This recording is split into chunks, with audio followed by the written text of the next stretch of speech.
ماذا استفاد هذا الرجل؟ نصر الله الحائري الذي قدم نفسه كعالم شيعي، ماذا استفاد من هذه التنازلات التي قدمها لأهل الخلاف؟ لم يستفد شيئا غير غدرهم وخيانتهم، حيث ألقوا القبض عليه ثم قتلوه، مع أنه قد اتفق معهم في مؤتمر وأعطاهم ما يريدون. تريدون منا أن نكف عن تجريم أبي بكر وعمر وعثمان وعائشة؟ ها قد قدمنا، في مقابل أنه تعترفون بنا وأن تعطون الحق في الإمامة والخطبة في المسجد الحرام. الكلام هنا ليس عن كون الرجل خدم أهل البيت عليهم السلام بشعره مثلا، ليس الكلام هنا عن كون نصر الله الحائري ماذا فعل من مديح لأهل البيت عليهم السلام، ليس الكلام في شخصه أصلا إنما الكلام هو في موقفه الاستسلامي، في موقفه الانهزامي هذا. لقد قبل التنازل في ذلك المؤتمر المشؤوم ودفع ثمن ذلك غاليا، دفع حياته ثمنا لذلك التنازل. كان يحلم أن يعطيه البكريون الفرصة لأن يؤم الناس في المسجد الحرام ويخطب فيهم، فإذا بهم يهيجون ثم يقتادونه مخفورا ثم يقتلونه، وبتحريض ممن؟ من نفس ذلك الشيخ البكري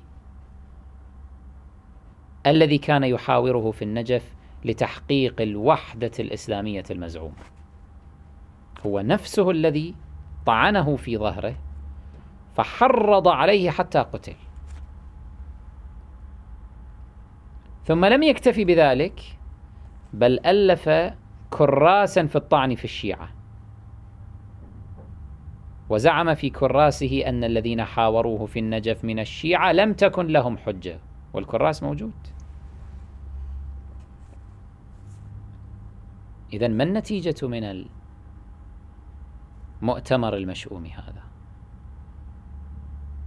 النتيجة أن المخالفين انتزعوا من الشيعة الاستسلاميين في ذلك المؤتمر المشؤوم صيدا ثمينا، حين جعلوهم يقرون على أنفسهم بالكف عن النيل ممن يسمونهم صحابة. ولم يحصل الشيعة مقابل هذا إلا النكث بالوعود والغدر والخيانة والأمر بلعن الرافضة على منابر مكة. هذا الذي جنوه من وراء ذلك المؤتمر المشؤوم. أما الخبيث نادر شاه فماذا استفاد هو الآخر؟ أيضا لم يستفد شيئا، بل كان هذا المؤتمر شؤما عليه. لم يمضي زمان طويل حتى غدر به أحد حراسه ممن تحالف مع بعض الثوار عليه داخل إيران، فهذا الحارس نزى عليه وقتله شر قتله، وقتل أبناءه، ولم يبق من عائلته أحدا إلا حفيده الصغير فقط. فذهبت آمال هذا الرجل في أن يحكم هو وأبناؤه وأحفاده إيران، ذهبت كلها أدراج الرياح، وانتقل الملك إلى بعض بني عمومته ممن كان على خصومة معه. ثم بعد ذلك لم يلبث أن جاء القاجاريون واستولوا على الحكم كلية. هذه القصة ينبغي أن تكون لنا عبرة حتى نعرف أن طريق التنازلات لا يفضي إلى شيء.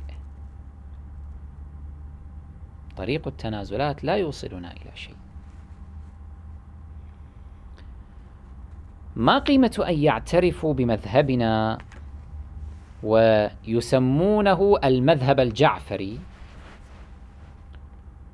مقابل أن نتنازل عن رسالتنا الرافضية العظيمة التي توارثناها عن أكابرنا، عن أئمتنا صلوات الله عليهم، الذين ربونا على النيل من الظالمين وأئمة الكفر والنفاق والضلالة حتى لا ينخدع بهم الناس. نحن أساسا لا ينبغي أن نعتد باعترافهم. اعترافهم وعدمه سواء عندنا. وعندما أقول عندنا فإني أعني الذين لا يعانون من عقدة النقص أمام المخالف، الذين يستشعرون السيادة الشيعية وأن الآخرين هم الأدون، هم الذين يحتاجون إلى اعتراف منا، لا العكس. نحن سادتهم وهم دوننا، كما نطقت روايات أهل البيت صلوات الله عليهم التي نقلناها لكم فيما تقدم من المحاضرات. هؤلاء الذين يمتلكون الثقة بالنفس هم الأجدر بتمثيل الواجهة الشيعية. وترى هؤلاء لا يهتمون بأن يعترف بهم العدو أو المخالف. أصلا العدو والمخالف ليس له قيمة عندهم. نحن الذين اعترف بنا الله تعالى واعترف بنا رسوله صلى الله عليه وآله واعترف بنا حججه صلوات الله عليهم. نحن لسنا مهزوزين، لسنا فاقدين للشرعية حتى نتسولها ونستعطيها من المخالفين والمنحرفين عن طريق أهل البيت عليهم السلام. أساسا نحن لا نقبل هذا الاصطلاح المذهب الجعفري. هذا الاصطلاح لا نقبله على ما فصلناه في بعض دروسنا الحوزوية ومحاضراتنا السابقة. هذا الاصطلاح نراه مما لا أصل له. نحن لا نقبل أن نسمى مذهبا خامسا، لأن أساسا عندنا مذاهب في التشيع العظيم، كل مرجع له مذهب يذهب إليه في اجتهاداته، فكيف نساوى نحن بمذاهبهم الأربعة هذه؟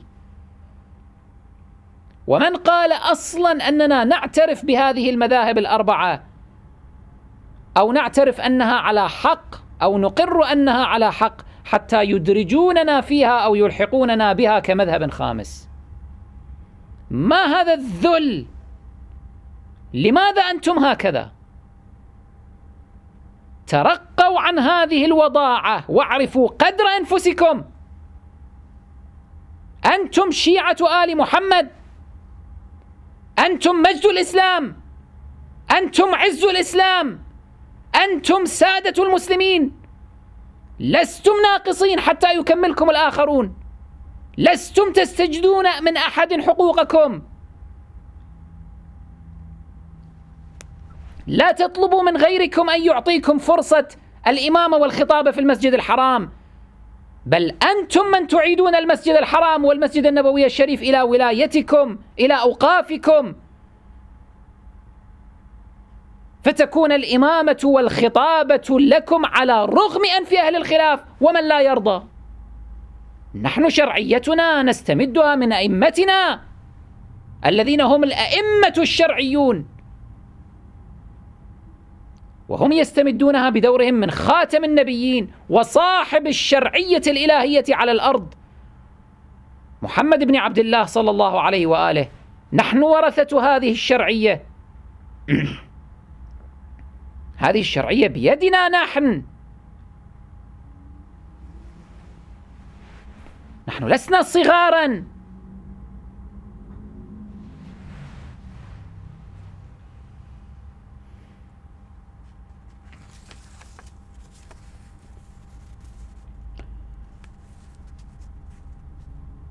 ما دمنا قد نقلنا لكم هذه القصة لتكون عبرة إن شاء الله،